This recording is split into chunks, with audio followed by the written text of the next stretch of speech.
Olá, seja bem-vindo, seja bem-vinda a mais um vídeo aqui do nosso canal. E esse é um vídeo em que a gente vai fazer a correção e ver os possíveis recursos da prova da Prefeitura de Cariacica que aconteceu nesse último fim de semana. Ontem as provas foram liberadas junto com os gabaritos e a gente conseguiu fazer uma avaliação. Claro que esse período de recurso é sempre muito corrido e a gente não tem tempo de fazer uma avaliação muito minuciosa de tudo, né? Mas a gente trouxe aqui os principais pontos. Se você ainda não me conhece, eu sou o professor Igor Albert e aqui nesse canal a gente fala muito de concursos e outros assuntos também. Então inscreva-se porque eu tenho certeza que esse conteúdo é útil para você. E gostaria de te lembrar também do seguinte, a gente trabalha com recursos para concursos. Então, se você viu a necessidade de escrever um recurso e precisa de ajuda para isso, a gente pode te ajudar. E na descrição desse vídeo a gente vai deixar dois formulários. Um para as provas de ensino médio, que é esse caso aqui, e também para a prova de ensino superior desse certame de Cariacica, beleza? E aí a gente trabalha tanto com raciocínio lógico e informática. Então nesse vídeo aqui eu vou passar rapidamente pelas questões e veja, o objetivo não é de resolver as questões uma por uma com muito cuidado, é mais comentar assim por alto qual que é a ideia por trás da resolução e falar daquelas que de fato a gente encontrou problemas, beleza? Se você quiser, tiver interesse de ver alguma resolução um pouco mais de cuidado, deixa aqui nos comentários que a gente pode gravar. Tanto é que uma aluna deixou em no vídeo de revisão, ela pediu, professor, resolve essa questão aqui que caiu na prova, e a gente vai resolver aqui agora, tá? Então deixa aí nos comentários, é sempre muito bom ler vocês e interagir também. Então vamos lá, sem mais delongas, esse é para ser um vídeo bem rápido, vamos falar das questões de raciocínio lógico e de informática também. Então, começando por raciocínio lógico. Essa primeira questão, uma questão que não teve problemas a priori. Lembrando que se você tiver encontrado algum problema nas questões que a gente disser que estão ok, deixa aqui nos comentários que a gente avalia também, tá? Mas nessa questão o que a gente precisava fazer é ver quantas vezes a gente precisaria diminuir, aliás, aumentar o numerador e diminuir o denominador da fração com base no número mestre, né? Para que o numerador superasse o denominador. A ideia por trás dessa questão é a seguinte: eu vou ver qual que é a diferença do denominador para o numerador e essa diferença eu vou dividir pelo número mestre, o número 39. Aliás, não é pelo número mestre. Eu vou dividir porque o que acontece? Quando eu subir o numerador, eu vou diminuir o denominador. Então, na verdade, eu vou estar diminuindo a distância duas vezes o número mestre. Né? Porque enquanto um está subindo, o outro está descendo. Então, veja que a gente vai subir 39 aqui, descer 39 aqui. Então, no total, a gente está diminuindo essa diferença de 2 vezes 39, que é igual a 78. Então, a gente vai ver a diferença atual entre o denominador e o numerador e dividir por 78 para ver quantas vezes que cabe. Arredondando para cima porque a gente quer o número mínimo de vezes. Aí a gente cai na resposta C, que é a resposta que a banca propôs também. Então, sem maiores problemas nessa questão, vamos para a próxima. E aqui, a nossa aluna falou o seguinte: professor, você pode resolver essa questão do relógio que caiu na prova? Porque eu não entendi nada e, claro, a gente vai comentar um pouco dela aqui. E essa questão é uma questão que cabe recurso, tá? Porque, sobretudo, a escrita dela fica um pouco confusa. Vai ser um recurso muito forte, é um recurso que tem muita chance de ser aprovado pela banca? Eu diria que não. Porque, na verdade, a gente vai questionar um pouco do texto, né? Da forma como foi escrita. Não é nada matemático ali, alguma operação que eles tenham feito errado. Mas, se você teve problemas com essa questão, talvez compense questioná-la junto à banca sim. Lembrando que a gente tem um formulário aqui embaixo, caso você tenha interesse no nosso serviço de escrita de recursos, ok? Então veja o que acontece. Os ponteiros brancos, cada um deles indica 7,5 minutos. O que a gente precisa entender é que esse relógio ele é muito impreciso. Da mesma forma que o nosso relógio de pulso, o nosso relógio do computador, o nosso relógio que a gente está acostumado, não mede, por exemplo, milissegundos, esse relógio aqui vai ser muito impreciso. Ele vai medir as horas do dia, mas ele vai medir de uma forma meio que pulada, né? Então, se fosse para a gente utilizar esse relógio, ele não seria muito útil, da forma que a gente usa relógios atualmente, beleza? Mas o que acontece? Os ponteiros representam 7,5 minutos cada um. Então veja que a gente tem 8 ponteiros, né? 3, 6, 7, 8. Justamente porque 8 vezes 7,5 dá 60. Então a gente continua contando 60 minutos. Agora, as horas, o que acontece é o seguinte. A cada hora que passa ao longo de um quarto de dia, ou seja, se um dia tem 24 horas, um quarto é 24 dividido por 6. Por 4, desculpa. Então, um quarto de hora são 6 horas. E aí, a cada 6 horas, o círculo central ganha uma circunferência. Então, veja que nesse caso aqui, a gente tem 4 circunferências. Então, ele já está na última parte do dia, no último quarto do dia. Então, Igor, quer dizer que essa primeira circunferência aqui vai ficar pintada de 0 a 6 horas? Provavelmente sim, tá? É isso. E aí a descrição dele não é muito precisa nesse sentido também. Eu não sei se a circunferência vai ficar acesa de 0 a 6, ou se ela só acende depois do quarto. Então não ficou muito clara se ela vai acendendo parcialmente. Isso não ficou muito claro para a gente, não ficou muito claro no enunciado da questão, tá? Da mesma forma, os ponteiros. Não sei se eles vão sendo coloridos aos poucos, ou se eles já aparecem ali e ficam acesos pelo tempo previsto na questão, tá?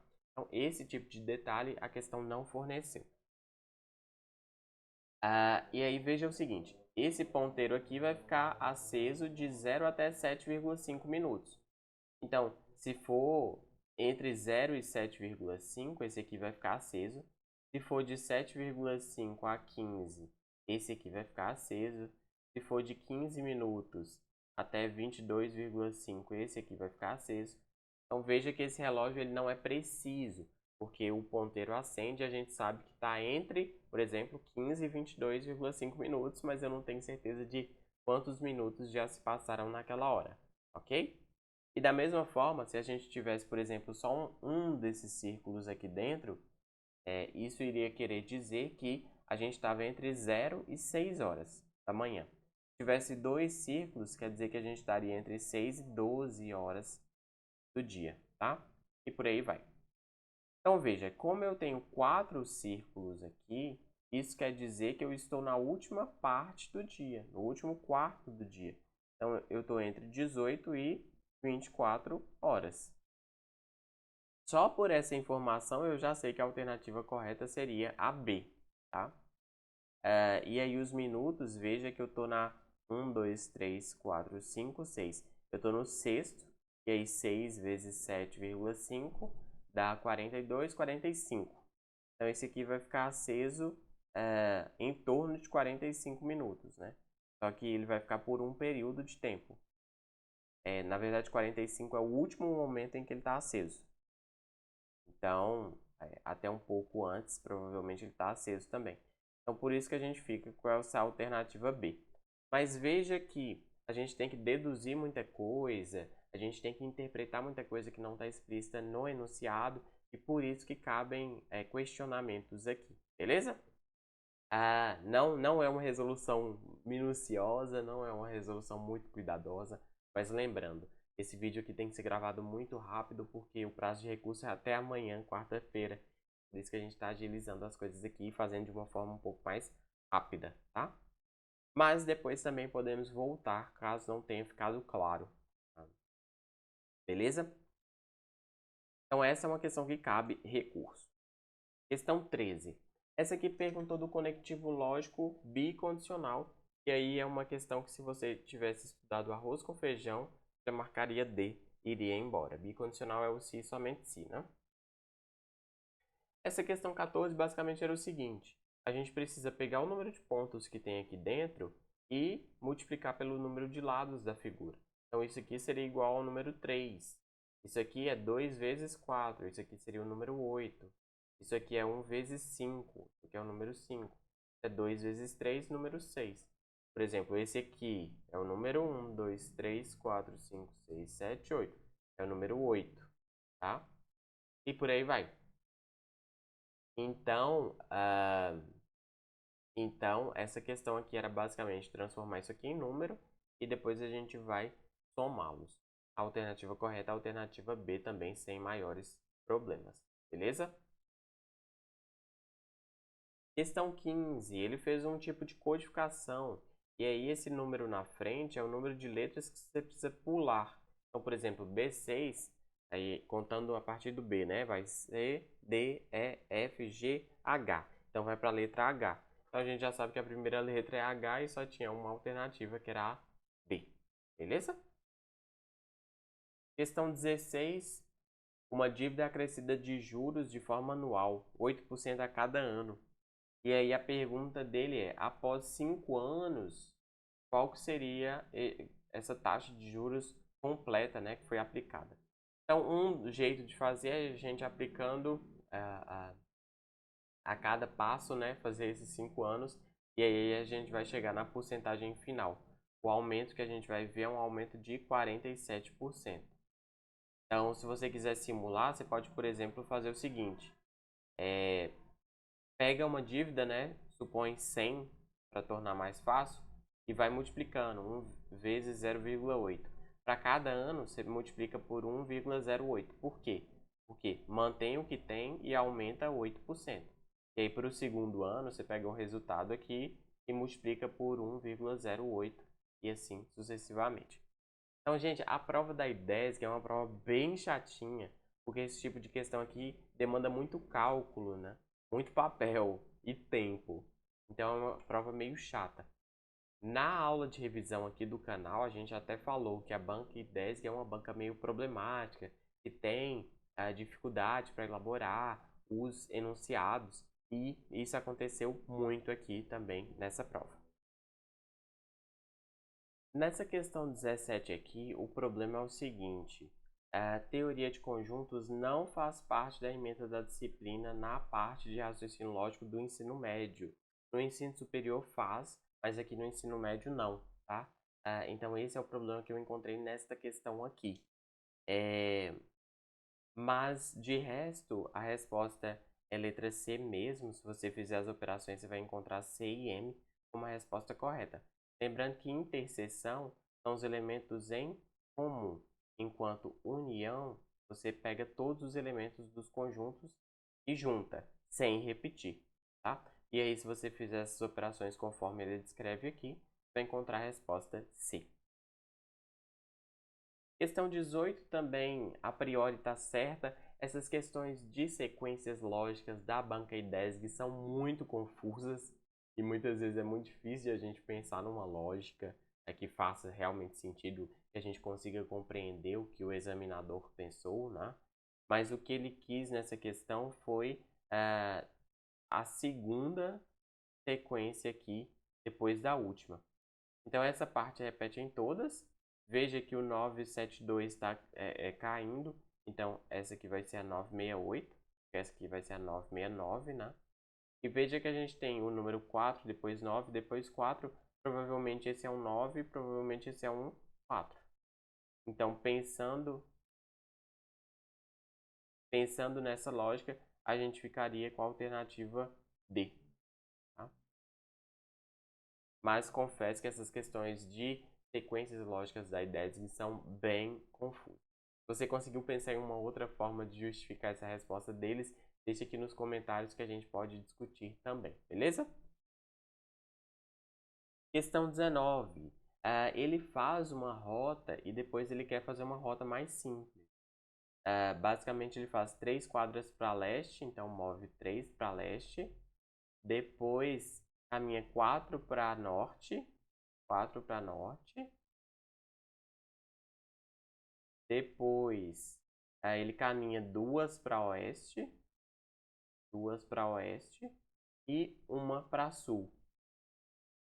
Só que veja que aqui ele voltou uma das que ele tinha andado. Então, na verdade, ele só andou 3 para norte. E aqui ele voltou 2, né? Que ele tinha andado. Então, na verdade, ele caminhou uma para leste, 3 para norte e pronto. Basicamente foi isso. Então, se ele fizesse esse trajeto aqui, o quanto ele economizaria de metros, né? Então você calcula primeiro o tamanho desse trajeto aqui, depois o tamanho desse trajeto aqui, e você vai ver a diferença. Aqui tem 3, 4, 5, 6, 7, 8, 9, 10 tracinhos e aqui tem só 4. Então veja que ele economizou 300 metros, alternativa B, que é 6 vezes 50 metros, né? E a última questão também extremamente trabalhosa em termos de cálculo. Se você não tem uma calculadora, e na prova a gente, claro, não tinha, né? Fica uma questão muito chata de resolver. Mas a lógica dela é bem intuitiva. Você precisa sempre considerar os dois elementos anteriores para calcular o próximo. E aí, fazendo isso, ele pergunta o valor do nono termo da sequência e, de fato, é a alternativa D. Veja que dá um número maior do que 1 milhão, né? Então, os cálculos realmente são chatos.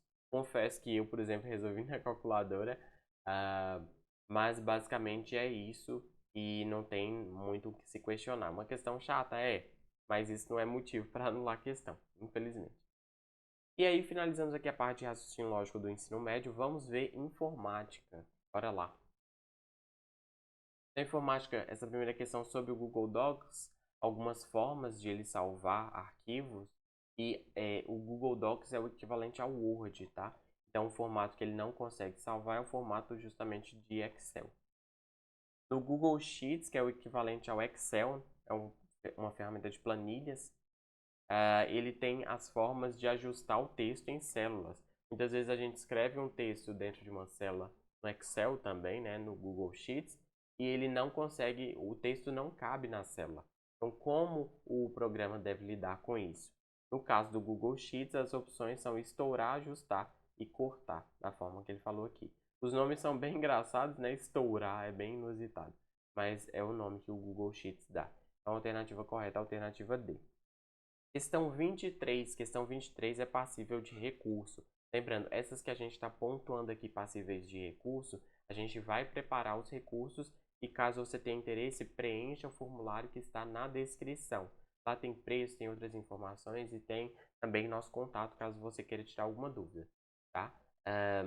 Mas essa também é uma questão questionável, sobretudo por conta dessa assertiva aqui. O examinador ele não foi muito feliz porque ele pegou o termo em inglês do Zoom e traduziu. E na verdade o Zoom em português dá outro nome para o termo. É o termo de salas simultâneas. É quando você pega um conjunto, uma chamada do Zoom. Lembrando que o Zoom é uma ferramenta de videoconferência. Você consegue colocar várias pessoas em uma mesma sala, né? E aí o que você consegue fazer? Por exemplo, pense no professor com uma sala de aula virtual. Ele consegue pegar os alunos e dividir em equipes. E as equipes são justamente essas salas simultâneas. Na ferramenta Zoom em inglês, isso se chama Breakout Rooms. E aí seria sala de descanso, algo nesse sentido. E o examinador traduziu para o português da cabeça dele. Só que quando você está no Zoom em português, isso aí se chama sala simultânea mesmo. Não tem o nome de sala de descanso. Então, o nome que ele deu aqui de sala de espera ficou incorreto. E é isso que a gente pode conseguir questionar junto à banca. A banca entende que essa assertiva está correta, mas na verdade o nome desse recurso não está correto, tá? E é isso que a gente consegue questionar. Mais uma vez, é um argumento forte? Não tanto. Mas é um argumento que dá sim para ser feito também, beleza? Questão 24 também é uma questão que não tem muito problema. Ele fala aqui sobre o Gmail, que dá para a gente salvar os anexos no Google Drive diretamente, isso de fato é possível. A gente tem integração com o Google Tradutor para traduzir as mensagens, mas essa ferramenta de cancelar envio, ela não atrasa o envio, ela cancela o envio, né? Então essa aí está incorreta e de fato a gente só tem duas corretas, alternativa C. Questão 25, sobre alguns conceitos, nomenclaturas, na verdade, né? Site, link, URL. Site, ele definiu corretamente, link também, que é esse meio de você acessar uma página, né? Site é um conjunto de páginas e o URL é o nome de um site. Por exemplo, www.google.com identifica unicamente cada recurso na internet. Então, os conceitos estão certinhos, ele definiu corretamente, a alternativa A é a correta. Essa questão aqui, ele tentou derrubar muita gente. Ele calculou a média de diversas formas. Só que a forma que ele calculou aqui na segunda está errada. Se ele tivesse usado ao invés de vírgula, ponto e vírgula, estaria correta, mas ele não usou. Então, neste caso, para a gente calcular a média, a gente pode fazer assim, ou fazer a soma e depois dividir por 3, também, sem problemas nenhum. Então, a alternativa correta é a alternativa A. Questão 27 pede sobre controle de alterações dentro do Word, e para a gente ativar esse recurso é a alternativa D mesmo, que é aquele recurso que permite você acompanhar o que as pessoas estão mexendo no mesmo arquivo que você. Pode ser útil quando você está trabalhando em equipe no Word. Questão 28, outra questão que ele tentou embaralhar a cabeça das pessoas, perguntando sobre como calcular a média, ignorando células vazias ou contexto, mas a própria fórmula média já faz isso. Então, quando você usa a fórmula média, ele vai ignorar as células que estejam vazias, as que tenham texto também, e vai fazer o cálculo apenas daquelas que tenham números. Então, a alternativa correta é a alternativa C. Questão 29, penúltima. No Word 2019, ao criar e formatar um documento, é possível usar várias ferramentas de formatação. Com relação ao uso de estilos e parágrafos, assinale a alternativa correta. E a alternativa correta é, de fato, a alternativa C. Na guia página inicial, a gente consegue fazer essas listas numeradas ou marcadores. São recursos bem comuns. Tá? Os outros, ele faz afirmações muito restritivas. Algumas, por exemplo, de inserção para fazer formatação. Então tá bem estranho essas outras, e a gente conseguiria resolver provavelmente pela intuição também.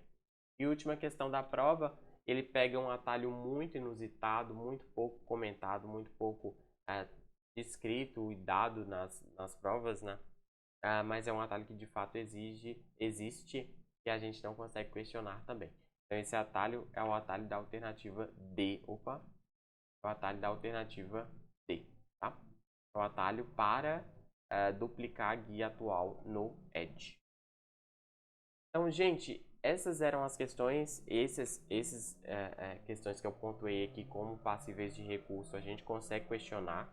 E aí, se você tem interesse, se você errou, está precisando de pontos, é interessante você questioná-las junto à banca. Cuidado para não perder o prazo, porque é só até amanhã, quarta-feira, né? Então precisa de um pouco de agilidade.